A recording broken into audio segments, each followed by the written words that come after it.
लोगों के भीतर में जो स्वाद आस्वाद से जो ऊपर उठ चुके हैं, ऐसे लोग भले ही नमक तीखा आ जाए या मिर्ची तेज आ जाए तो विचलित नहीं होते, बाकी तो थोड़ा सा भी नमक तेज आ जाए और हमारा दिमाग भीतर से घूम जाया करता है। तो चाहे रूप हो, रस हो, गंध हो, स्पर्श हो, कोई भी चीज क्यों ना हो, पर एक बात बता दूं आप लोगों को, ये सब चीजें हमारे मन को प्रभावित करती हैं। इसीलिए जरूरी है कि इंसान शब्दों पर संयम करे, मौन रखे, शील का पालन करे। अगर ज्यादा ना हो सके तब भी महीने में 15 दिन, 20 दिन, 10 दिन, 5 दिन, जितना उससे मुमकिन हो सके उसे शील का पालन करना चाहिए। शब्द संयम रखना चाहिए। सुगंध दुर्गंध कुछ भी क्यों ना हो, नाक भौं नहीं सिकोड़ने चाहिए। सहज जीवन जीना चाहिए। तो इंद्रियां मन को प्रभावित करती हैं, विषय इंद्रियों को प्रभावित करते हैं, मन बुद्धि को प्रभावित करती है। इसलिए जरूरी है कि इंसान अपने मन के अनुसार चलने की बजाय अपने मन पर बुद्धि का अंकुश लगाए और बुद्धिपूर्वक जीने का प्रयत्न करे। महावीर हो चाहे बुद्ध हो, सारे महापुरुषों ने अपन सभी लोगों को बोधपूर्वक जीने की प्रेरणा दी है। होशपूर्वक जियो, बोधपूर्वक जियो। अपने जीवन में पलने वाले क्रोध कषाय भोग वासनाओं को जीतना प्राणी मात्र के लिए एक बहुत बड़ी कठिन तपस्या हुआ करती है।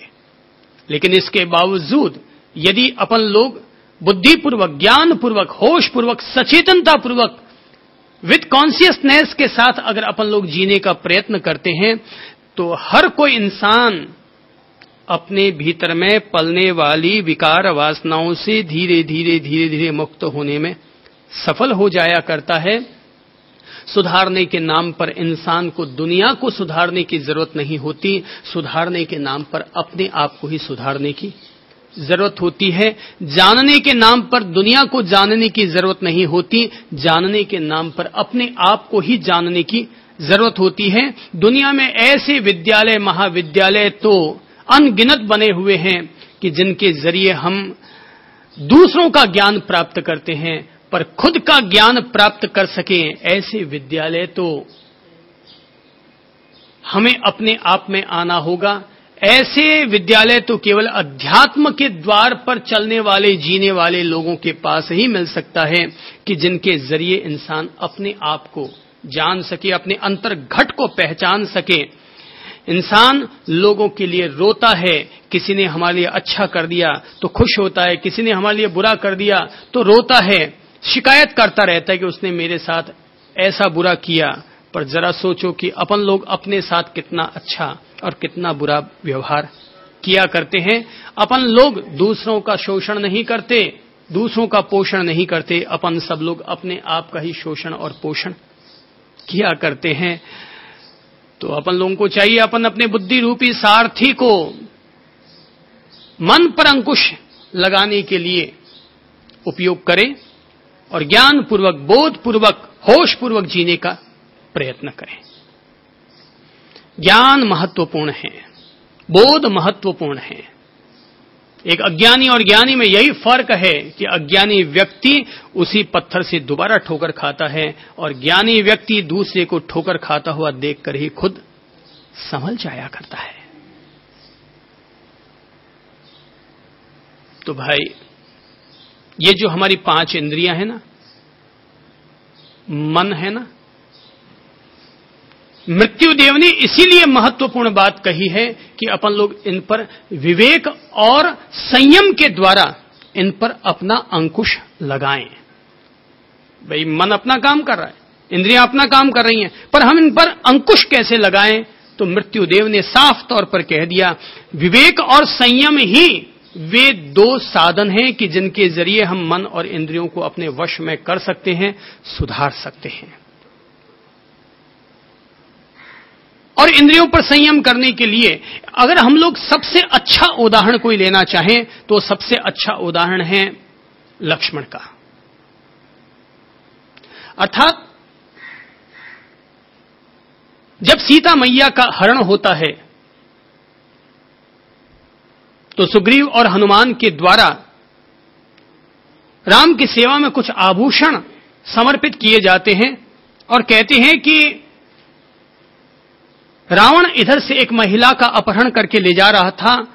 उस महिला ने हमारे पास एक पोटली फेंकी ऊपर से और इस पोटली में कुछ गहने हैं, हमने संभाल कर रखे हुए हैं।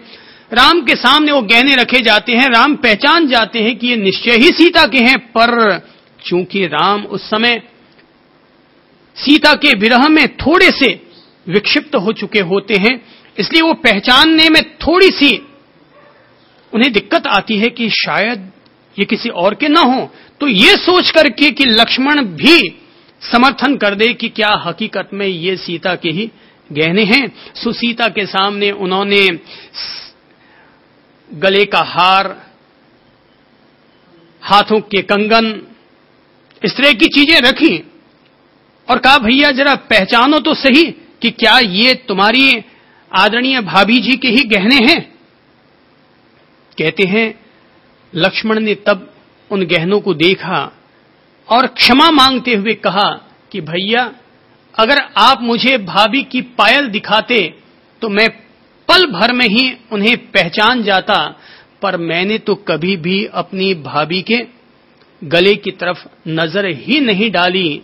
हो सकता है रामायण की यह घटना अतिशयोक्ति भरी घटना हो, लेकिन हमें इससे तो कोई ज्यादा प्रयोजन नहीं है कि लक्ष्मण ने कभी नजर इतनी ऊंची की या नहीं की, लेकिन हम इस घटना के जरिए इतना जरूर समझ सकते हैं कि अपन लोगों को किस तरह संयम और किस तरह का विवेक रखना चाहिए, कितनी सीमा तक हमें अपना संयम रखना चाहिए ताकि हमारी नजरें दूषित ना हो, हमारा मन दूषित ना हो, हमारा मन पापी ना हो।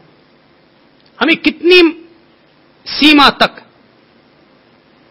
सीमा तक हमें अपनी इंद्रियों का उपयोग करना चाहिए, यह घटना हमें जरूर सीखने को मिल जाती है। एक बहुत अच्छी, भले ही विनोद भरी घटना हो, पर वो घटना बताती है कि एक आदमी एक होटल में रुका, तो होटल में जब वो स्नान करने के लिए बाथरूम में गया तो बाथरूम में जैसे ही पहुंचा सामने लिखा हुआ था दाएं देखो। क्या लिखा हुआ था?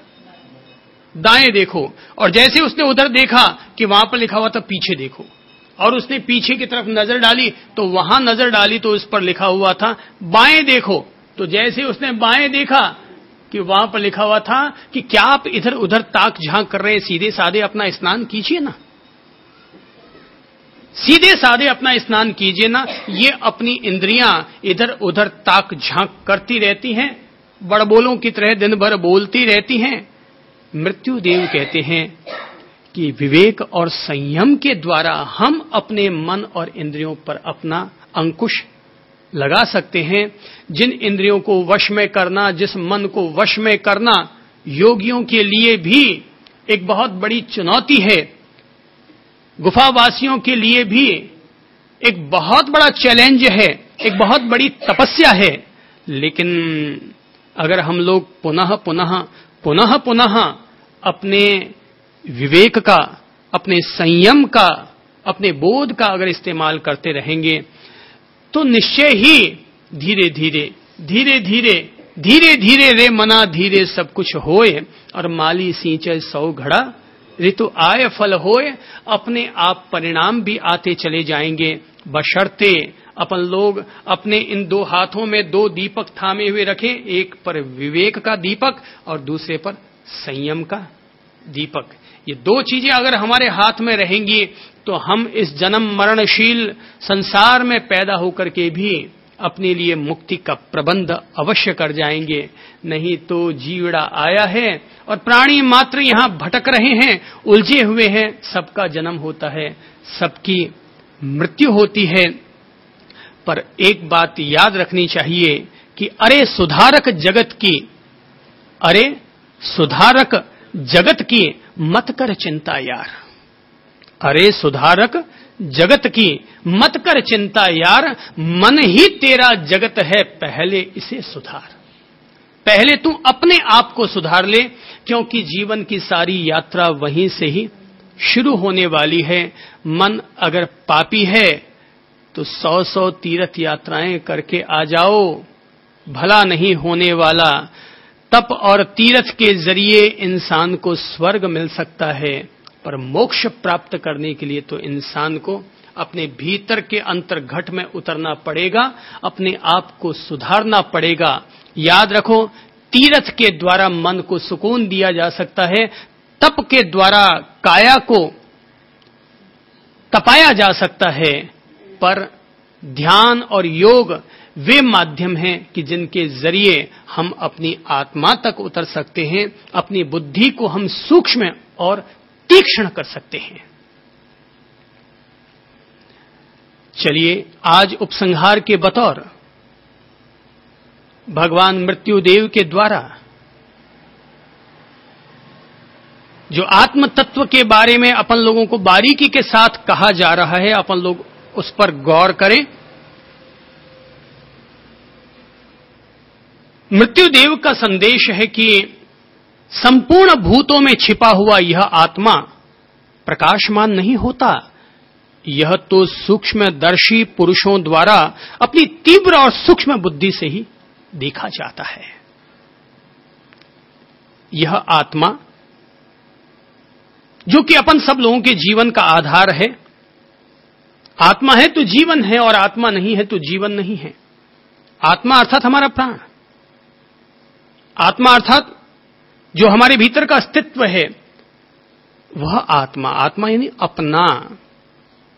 तो ये जो आत्म तत्व है, ये जो हमारे भीतर व्याप्त शक्ति है, जो जीवन शक्ति है, ये जीवन शक्ति, ये आत्मा सीधे प्रकाशित नहीं होती, इसे तो हम सूक्ष्म बुद्धि के द्वारा ही ग्रहण कर सकते हैं, प्राप्त कर सकते हैं।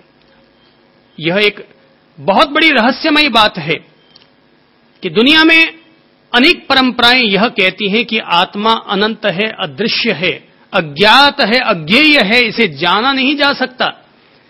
मन के द्वारा, इंद्रियों के द्वारा, बुद्धि के द्वारा इसे जाना नहीं जा सकता। जबकि मृत्युदेव अपन सब लोगों के सामने एक बारीक, एक गहरा रहस्य उजागर कर रहे हैं कि इंसान अपनी सूक्ष्म बुद्धि के द्वारा इस आत्म तत्व का संवेदन कर सकता है, जान सकता है, पहचान सकता है, आत्मसात कर सकता है, आत्मदर्शन कर सकता है, आत्मज्ञान प्राप्त कर सकता है। किसके द्वारा?